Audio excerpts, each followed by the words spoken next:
My prayer is this, that the California grizzly bear will come back one day when it's safe and live on this wild land and give us the gift of its presence.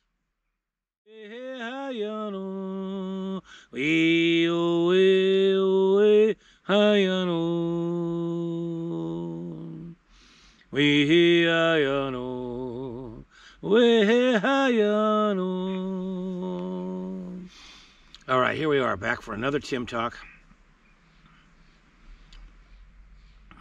This one is about wonder, and it really the talk I just gave on miracles segues into this.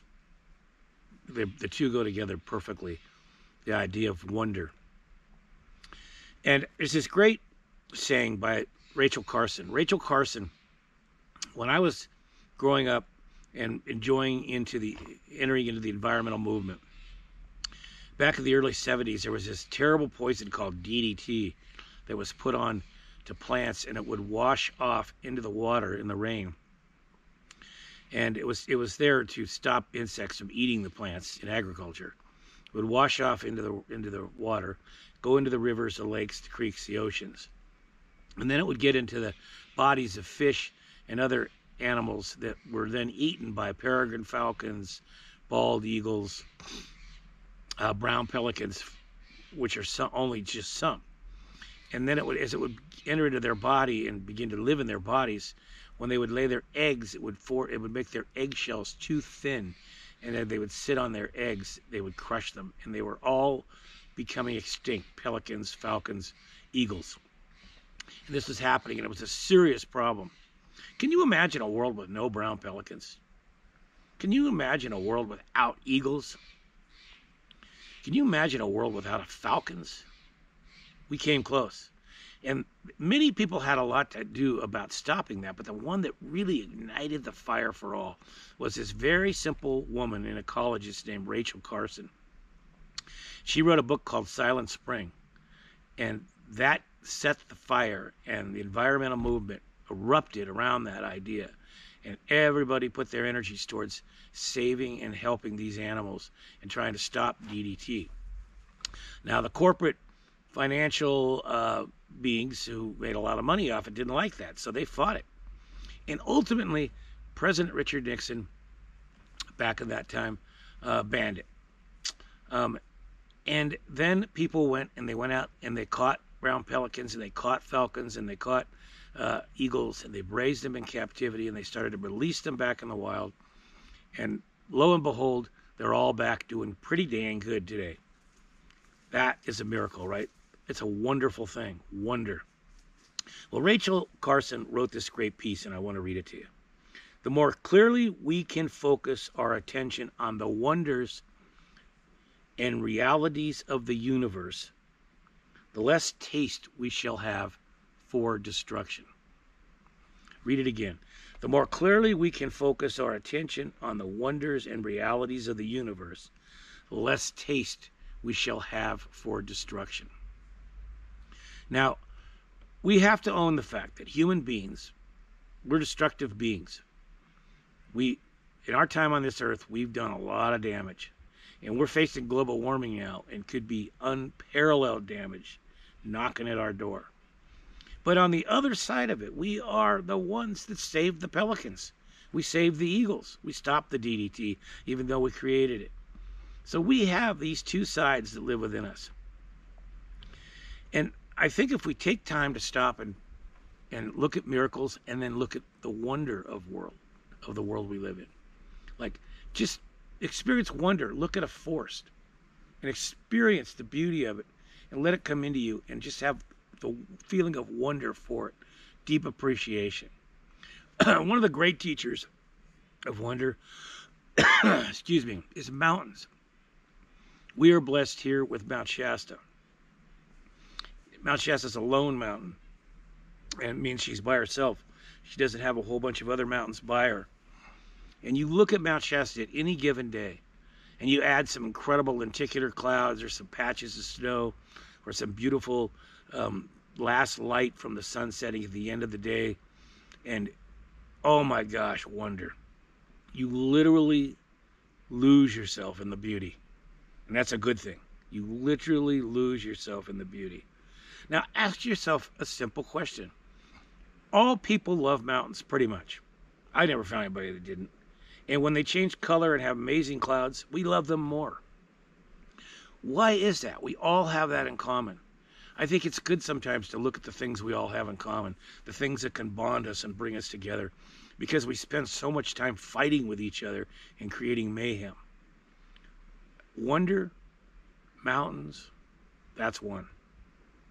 So what is that? What is that allows us all to love mountains? Is it the fact that they're so high? It's like they're reaching to the heavens. What is it about the color when the sun sets that's so beautiful to our eyes? What is it about the snow and the canyons on the mountain and the shape of the mountain that touches our very souls? Wonder as miracles is everywhere. It's in the rocks at your feet. It's in the trees in front of you and above you. It's in the water next to you. It's in the lizard. It's in the snake. It's in the squirrel. It's in the eagle. It's in the frog, the insects, the butterflies, the bees. Look no further than bees if you want to see what wonder is / miracles. That is bees which pollinate the plants, which create the food that we eat. Thousands upon thousands of bees live in a hive and communicate together for the greater good of going out and pollinating the world. That is such a wonder thing, a wonderful thing, that I don't know if I could ever think of something better. Look at your own body, as I talked about in miracles. It's wonderful that I can move these fingers, that I can use these hands to make things and build things. What an amazing thing. That I can feel in different ways. Amazing thing. So as you go through your day, start to acknowledge what wonder is to you and how it shows up in the world. Whether it's in your relationships with other people, whether it's in nature, whether it's in your work, whether it's in the things that you have, the clothes that you wear, the tools that you use. Just acknowledge it. Often it's just simple. It's as simple as looking or feeling it and just feeling the idea of appreciation for wonder and then moving on. It's no effort. And it just makes your life better in all ways. Because when you have a life full of wonder, you have a life that is wonderful. A life full of wonder equals a wonderful life. Last thing I want to say, let wonder guide you. If you see something in nature particularly, and you feel a sense of wonder for it, then go to it. Experience it more deeply. If you look down a trail and it's bringing up a sense of wonder, take the trail. If you look down a glen in the woods, take the path through the trees to that spot where that light is that's calling you through wonder. Let wonder be a guide for you, a friend, a partner in life. And again, as I said before, there are no limits. So you can have immense amounts of wonder, from the most amazing, the aha moments where you literally want to sing to the universe, to the simplest, most basic things. You cannot have too much wonder in your life. So go out, make your life about wonder, make your life about miracles, and watch your life soar. Because the pathways that will show up, now remember this, the pathways that will show up, that will guide you in your life to the amazing things that will make your life wonderful, often will never show up without appreciating wonder. So they're connected. And if you don't have a life of wonder, everything seems to shut down and you miss your calling, or you're in danger of missing your calling. All right? Ho to wonder. I'm singing you back, my friend. We hayano. We hayano. hayano.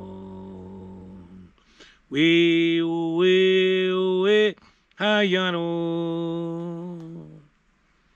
We hayano. We hayano. I offer a prayer to all animals that have become extinct at the hands of man. Please forgive us.